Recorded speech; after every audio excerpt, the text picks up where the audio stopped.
Vidya Bharati maths के YouTube channel पर आप सभी का स्वागत है। आज के इस वीडियो में हम कक्षा 8वीं विज्ञान के 8 ग्रेड अभ्यास पुस्तिका जो कि सत्र 2023-24 के अध्याय 1 जिसमें फसल उत्पादन एवं प्रबंध का पार्ट फर्स्ट देखेंगे। तो चलिए आज के इस वीडियो को शुरू करते हैं। प्रश्न क्रमांक एक दे रखा है, दिए गए शब्दों में से चुनकर रिक्त स्थानों की पूर्ति कीजिए। यहाँ हमें कुछ शब्द दे रखे हैं। पहला रिक्त स्थान है, जून से सितंबर माह तक खालिस्तान फसल की बुआई की जाती है।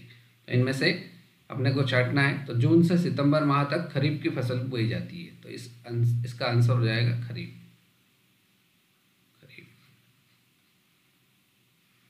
चलिए दूसरा रिक्त स्थान है, खालिस्तान यंत्र द्वारा बुआई करने से समय एवं श्रम की बचत होती है।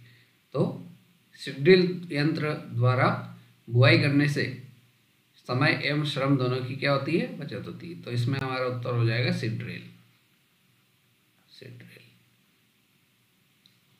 तीसरा, खाद एक प्राकृतिक पदार्थ है जो खालिस्तान के अवशेष से के विघटन से प्राप्त होते हैं। तो गोबर एवं पौधों के अवशेष से प्राप्त होते हैं। तो इसमें आ जाएगा हमारा गोबर एवं पौधों।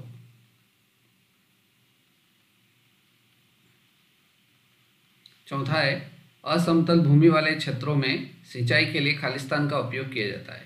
तो वहाँ पर किस विधि का उपयोग किया जाता है? असमतल भूमि वाले क्षेत्रों में सिंचाई के लिए छिड़काव तंत्र का उपयोग किया जाता है। तो इसमें आंसर आ जाएगा आपका छिड़काव तंत्र।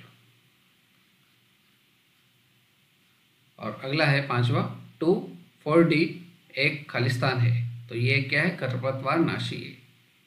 तो इसमें आ जाएगा आपका खरपतवार नाशी। तो इस प्रकार से हमारे ये पहला प्रश्न कंप्लीट होता है।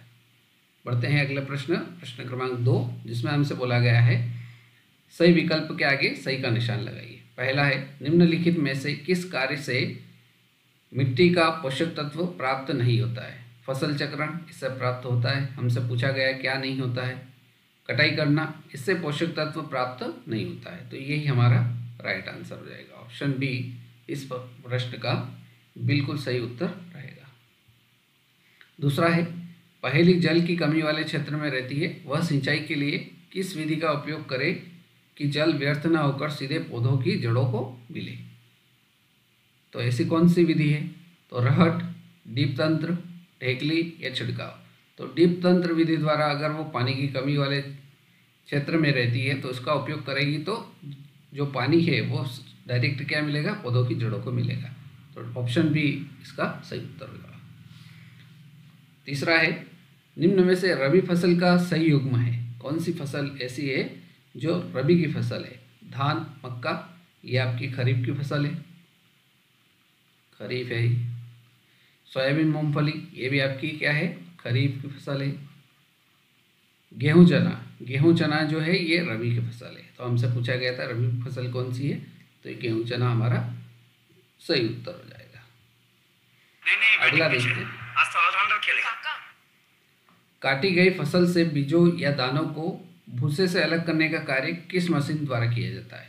तो ये किया जाता है कंबाइन। ऑप्शन ए इसका सही उत्तर होगा। अगला है, खरपतवार हटाने की क्रिया को कहते हैं। तो खरपतवार हटाने की क्रिया को कहते हैं निराई। ऑप्शन बी इसका सही उत्तर होगा। अगला देखते हैं, छठा प्रश्न इसी में दूसरे प्रश्न में, पौधों द्वारा लगातार उपयोग किए जाने से मृदा में पोषक तत्वों की मात्रा कम होने लगती है। पौधों की अच्छी पैदावार के लिए मृदा में खाद एवं उर्वरक मिलाए जाते हैं। खाद एवं उर्वरक में पाए जाने वाले पोषक तत्वों का सही युग्म है। तो खाद एवं उर्वरक में कौन कौन से पोषक तत्व उपस्थित रहते हैं वो अपने को बताना है। तो वो रहते हैं नाइट्रोजन, पोटेशियम और फास्फोरस। तो हमारा ऑप्शन डी इसका सही उत्तर हो जाएगा। अब प्रश्न की ओर बढ़ते हैं। पहला प्रश्न इसमें दे रखा है, फसल से आप क्या समझते हैं? फसलों को कितने वर्गों में बांटा जा सकता है? तो इसका उत्तर है, जब एक ही किस्म के पौधे किसी स्थान पर बड़े पैमाने पर उगाए जाते हैं तो इसे फसल कहते हैं। जब एक ही किस्म के पौधों को किसी बड़े पैमाने पर उगाया जाता है तो इसे फसल कहा जाता है। फसल को मुख्य रूप से दो भागों में बांटा गया है या दो वर्गों में बांटा जा सकता है। पहला होता है खरीफ की फसल और दूसरा होता है रबी की फसल। ये इसका आंसर हो जाएगा। अगला देखिए प्रश्न दे रखा है, बीजों को उचित दूरी पर बोना क्यों आवश्यक है? महत्वपूर्ण प्रश्न है। तो बीजों को उचित दूरी पर बोना इसलिए आवश्यक है क्योंकि पौधों को अत्यधिक घने होने से रोकने के लिए बीजों के बीच उचित दूरी होना अत्यंत आवश्यक है। इससे क्या होगा? इससे पौधों को सूर्य का प्रकाश, पोषक एवं जल पर्याप्त मात्रा में मिलता है। अगर अत्यधिक दूरी पे नहीं होंगे तो इनको सूर्य का प्रकाश, पोषक तत्व और जल पर्याप्त मात्रा में उपलब्ध नहीं हो पाएगा, जिससे फसल की पैदावार उचित नहीं होगी। तो ये इसका आंसर हो गया। प्रश्न क्रमांक 5, सिंचाई के पारंपरिक स्रोतों के नाम लिखिए। तो सिंचाई के पारंपरिक स्रोतों के नाम निम्न है, मोट, चेन पंप, ढेकली, रहट। ये इसका आंसर हो जाएगा। अगला देखिए प्रश्न क्रमांक 6, पशुपालन किसे कहते हैं? महत्वपूर्ण प्रश्न है, सारे महत्वपूर्ण हैं, आप इनको कंप्लीट कर लीजिए, है ना। पशुपालन किसे कहते हैं? घरों अथवा फार्म पर पलने वाले पालतू पशुओं को उचित भोजन, आवास एवं देखभाल की आवश्यकता होती है। जब इस कार्य को बड़े पैमाने पर किया जाता है तो इसे ही हम क्या कहते हैं? पशुपालन कहते हैं। ये इसका आंसर हो जाएगा। प्रश्न क्रमांक 7, फसल को बोने से पूर्व स्वस्थ बीजों का चयन किस प्रकार से करेंगे? फसल को बोने से पहले जो बीज होते हैं उनको चयन करना होता है, तो वो किस प्रकार से करेंगे? इसका आंसर देखते हैं। तो बीजों को पानी में डालने पर जो बीज पानी में बैठ जाते हैं वो क्या होंगे? भारी होंगे। और जो क्षतिग्रस्त बीज होंगे, जो खराब बीज होंगे, वो क्या होंगे? खोखले हो जाएंगे, जिसके कारण से वो पानी की सतह पर तैरने लगते हैं। अच्छे और स्वस्थ बीजों को क्षतिग्रस्त बीजों से अलग करने की यह एक अच्छी विधि है।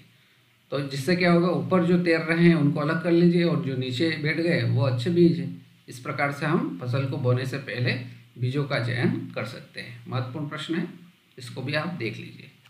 तो इस वीडियो में हमने 7 महत्वपूर्ण प्रश्न देखे। उम्मीद करता हूँ वीडियो अच्छा लगा हो। वीडियो अच्छा लगा हो तो वीडियो को लाइक अवश्य करें, शेयर करें और चैनल पर नए हो तो चैनल को सब्सक्राइब भी कर लीजिए। Thank you.